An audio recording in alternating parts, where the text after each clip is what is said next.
To become this year's speaker is a challenge, but at the same time, an honor.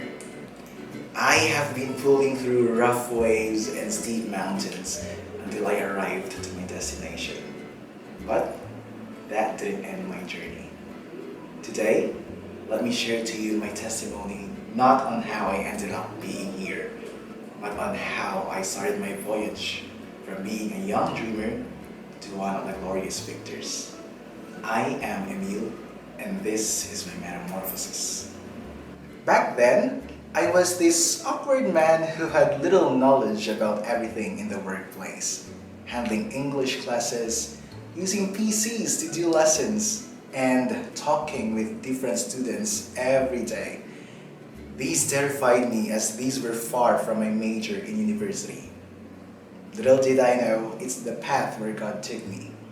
Sounds ironic, right? But wait, there's more to spill. To the new teachers, how are you? Struggling? I may be the same as you. Perhaps worse than you. Have you ever experienced having 0 lessons for 3 consecutive days? Unfortunately, I have. Did you keep whining because you could hardly get high CS scores and booking rates? I didn't whine. I wailed. Was there a time when you just uttered that you couldn't do it anymore? To tell you, I didn't. Giving in is not part of my vocabulary. So, I served that as a ladder as you continue walking up to my desired trail. I didn't aspire of becoming an ordinary teacher.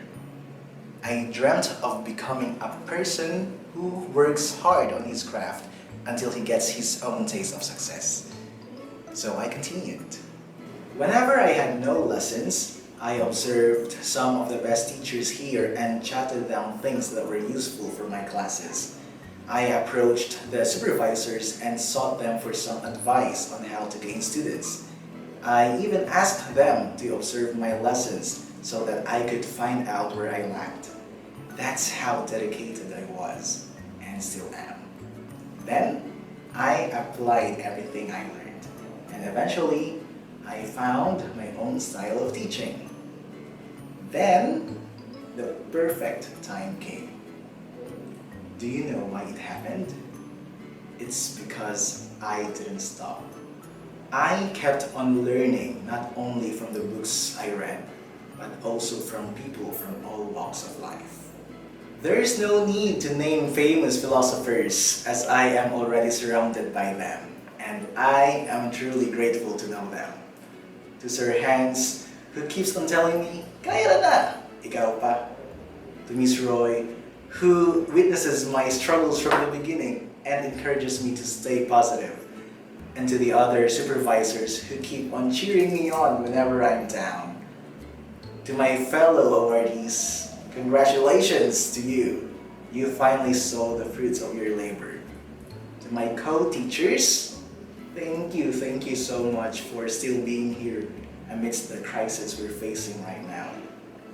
To the management, Mr. O, Makino-san, and the AMs, thank you for your generosity and hard work.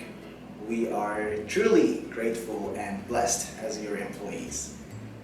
Lastly, to the one who's the main reason why I am here.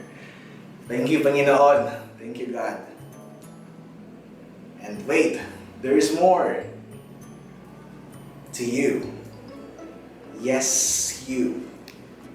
Be patient. Trust the process and take a leap of faith. Strive harder, dream bigger. Don't be ordinary, be extraordinary. Your time will come.